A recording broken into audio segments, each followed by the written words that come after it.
There are deeds in the world whose true meaning is hidden from the very hands that perform them.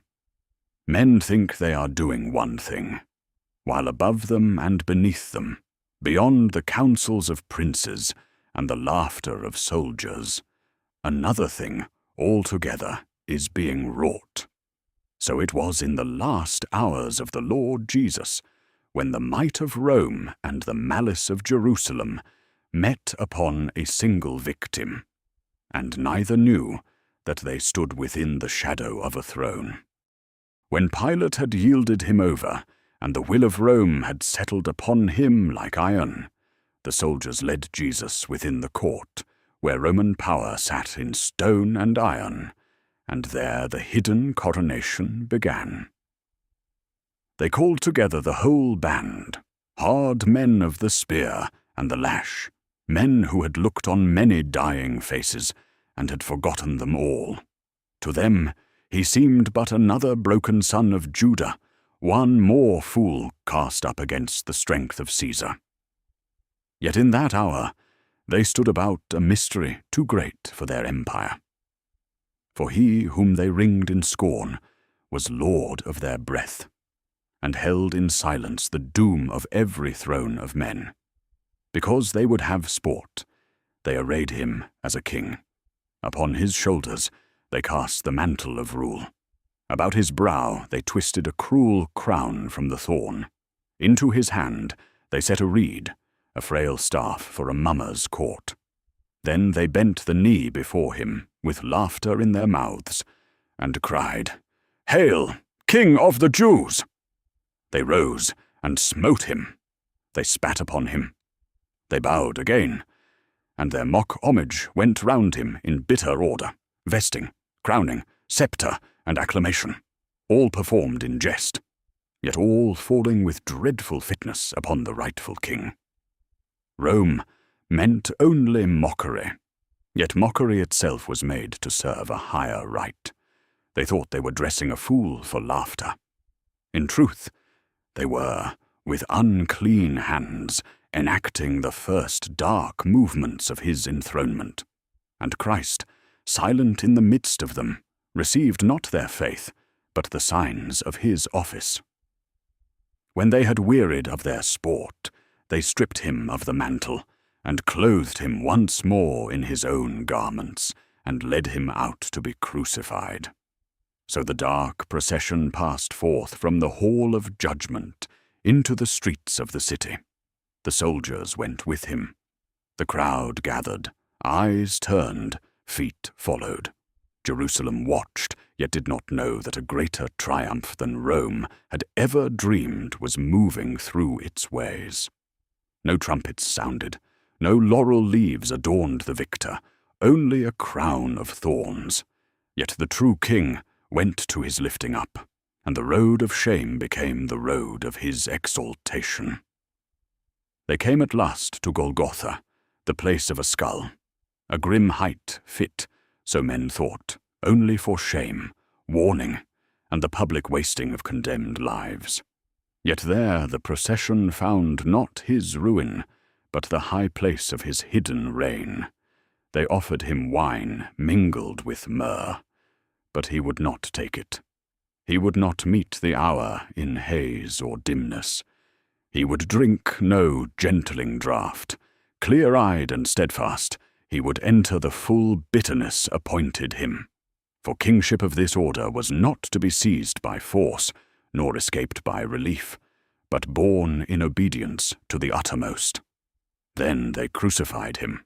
The nails were driven, the wood was raised, and the sun was lifted up before the eyes of earth and beneath the eyes of heaven. Here the hidden coronation reached its dreadful center. He who had been vested in scorn was now elevated in agony. He who had been saluted in mockery was now displayed before all. His garments they divided among themselves, casting lots beneath him, like idle men, beneath the ruin of a world they could not see. And above his head they fixed the inscription of his charge, the King of the Jews. So the title stood over him. Rome wrote it as accusation. The priests read it as insult. The passers-by took it for proof that yet another pretender had come to nothing. But the words were truer than all who handled them. What they nailed above him in scorn, they nailed above him also in witness. The hidden coronation had now been made public. The king was named. The king was lifted up. The king was set forth for all to behold. Nor was he lifted alone. On his right hand and on his left they crucified two robbers, as though, even in their blindness, men could not help but place him at the center. Thus the scene was ordered. The hill became a darkened throne room beneath the open sky, and Christ hung there between earth and heaven, rejected by the world, yet reigning in the deep counsel of God. The center held. Even in humiliation, he was not one among many. He was the one around whom the whole dreadful spectacle was arranged. Then the voices rose. Those who passed by reviled him. They wagged their heads and cast his own words back against him. The chief priests and the scribes also mocked among themselves, and their mouths, which should have known the truth, became the servants of false judgment. Yet even in derision, they could not escape the language of kingship. Let the Christ, the King of Israel, come down now from the cross, that we may see and believe. So they misread the throne, because they had first misread the king. For they thought royalty must always appear in visible conquest. They thought power must always descend in force. They thought salvation must mean escape. And because he remained, they judged him conquered. Because he did not come down, they named him powerless. Yet the truth stood before them in reverse. If he came down, he might vindicate himself, but the world would remain unredeemed. If he stayed, then by that very staying, he would conquer sin, endure wrath, and break the long dominion of death. His refusal to descend was not weakness, it was sovereign resolve. The king reigned by remaining. The throne was not annulled by suffering, it was established through it.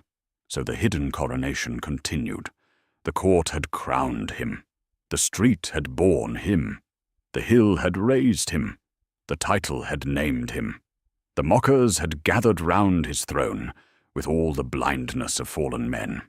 Then, when earth had said all that malice and empire could say, heaven itself began to answer. At the 6th hour, darkness fell over the whole land until the 9th. It was no gentle dimming, but a great veiling, as though the old creation drew mourning over its face. The sun, which had looked upon the pride of kings and the ruin of empires, withheld its light from that hour. The battalion had spoken in mock acclamation. The crowd had spoken in scorn. Now creation spoke in dread. What men misnamed, the heavens would mark. The king had been lifted to his throne, and the world itself grew solemn beneath the weight of it. The hidden coronation was hidden no longer from the fabric of creation. The sky itself bent low in witness. For 3 hours the darkness remained. Then at the 9th hour Jesus cried with a loud voice and breathed his last. Not as one emptied merely by violence, nor as one at last overwhelmed by his foes, but as one who gave up his life when the hour had come. The soldiers had shouted their bitter hail. The crowd had hurled its taunts. But this last loud cry rose above them all. It was the final voice of the king at the end of the hidden coronation, when the rite of suffering was complete, and the work appointed him was brought to its end. And there stood a centurion facing him, a man of Rome, seasoned in death, one who had seen men die cursing, begging, raging, and breaking. He had watched the sport in the court.